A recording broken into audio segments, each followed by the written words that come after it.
I remember reading about that and thinking, it's the idea that matters. It didn't matter where you come from or what your background is. One revolutionary idea, one brilliant invention can unleash other entrepreneurs to revolutionize industries in ways you could never predict. Let me tell you a little bit about my personal journey to Silicon Valley from India 22 years ago. Growing up in India, like many of you, I got my first telephone when I was 12.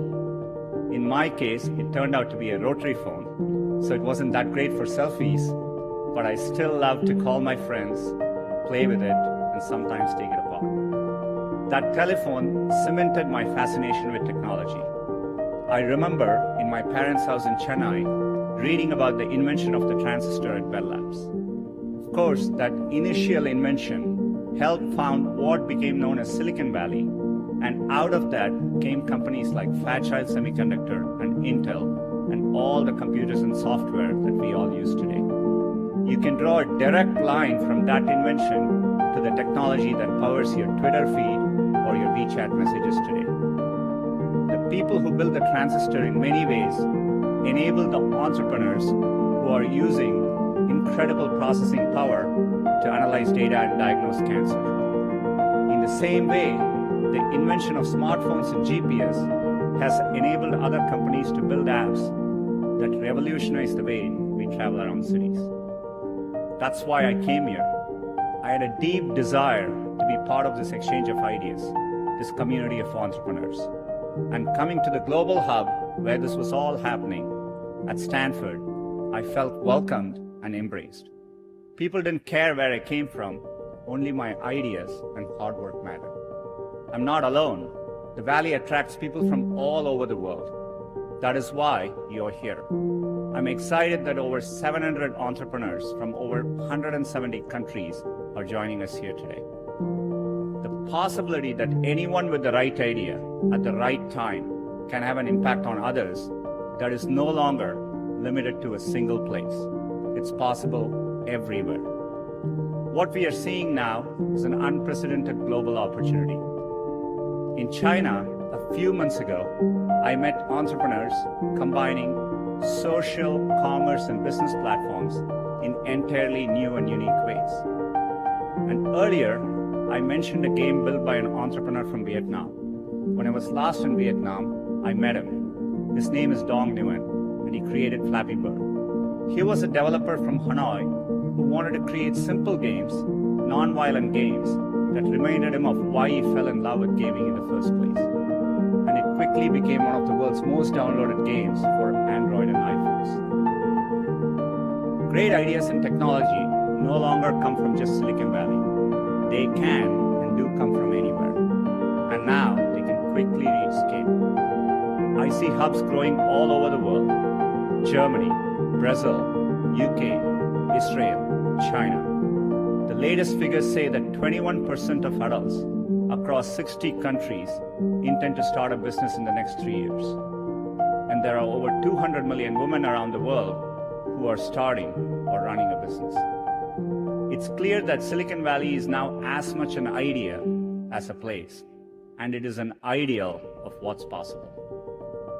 And those of us who are lucky enough to have benefited from being in Silicon Valley or hubs like it, owe it to the world to set a good example and clear a path for others.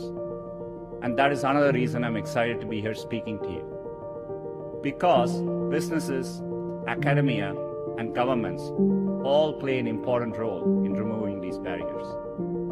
The internet itself is a perfect example of this. It's arguably the greatest economic engine of all time. And its success is largely a result of early collaboration between the US government, the private sector, and researchers from academic institutions, including Stanford. They worked together and made deliberate policy choices to keep the platform open and borderless. The course of history shows that this open model can unleash innovation, opportunity, and benefits for people everywhere. In India, another early and insightful decision was to create the Indian Institutes of Technology. These are leading engineering and technical institutions that are government supported. I still vividly remember as a teenager jumping onto a crowded train at Chennai and traveling for 24 hours to attend my school at IIT Kharagpur. And that opportunity changed the course of my life. These institutions, over many decades, have played a huge role in creating generations of skilled entrepreneurs in India. There are many countries helping to create positive environment for their entrepreneurs.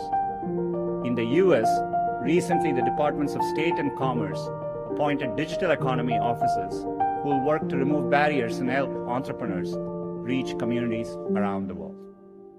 At Google, we are committed to playing our part to foster the next generation of entrepreneurs. Our Google for Entrepreneurs team has established a number of campuses. These provide space for entrepreneurs to build and work together in major tech hubs to take their ideas and go global. We have opened campuses in London, Madrid, Sao Paulo, Seoul, Tel Aviv, and we look forward to reaching new cities in the future and perhaps welcoming some of you to drop by. Google tools help businesses launch and grow every day. More than 30 million small businesses globally rely on at least one Google product to find customers, to grow, and to be productive. Training. We are also committed to train 5.5 million people on digital skills, investing over $140 million during the past year. In the next year, we aim to provide free digital skills training to 1 million young people in Africa alone. I know how much hard work it takes to pursue a dream of building a business. The long hours, time away from family, the rejection, the ideas you know are brilliant that just don't seem to catch on. There is a great quote from Thomas Edison that does the best job of defining what it's like to be an entrepreneur. I have not failed, I have just found 10,000 ways that don't work.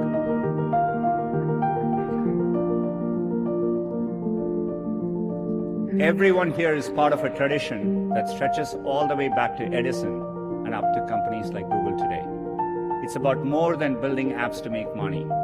It's about transforming industries, creating millions of jobs, curing diseases, fighting global warming, and making our schools richer environments for our children. So I hope you enjoy your time here in Silicon Valley, and I hope you find the summit invigorating, and that when you get home, it encourages you to continue building.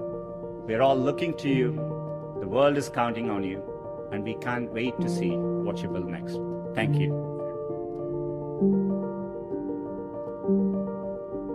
And today, we are making cardboard available to LGBTQ centers around the world, so people who cannot physically attend Pride parades and festivals this weekend can still have the Pride experience.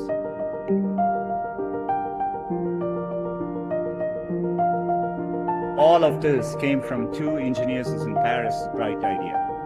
We don't know what's next or where it'll come from, but we know that the barriers to entrepreneurship and to bringing ideas to global audiences are tumbling. People working anywhere in the world, born anywhere in the world, can create a product and make it available to anyone in the world. The most used messaging app in Southeast Asia was built by a young man born in Ukraine who moved to the US. And the three most popular viral games in the US in recent years came from entrepreneurs in Finland, Ireland, and Vietnam. You're the ones building the next Google, the next Spotify, the next Tesla, the next, well, we don't even know, but what I know is that someone in this room will build it. Maybe someone even from the cast of Silicon Valley.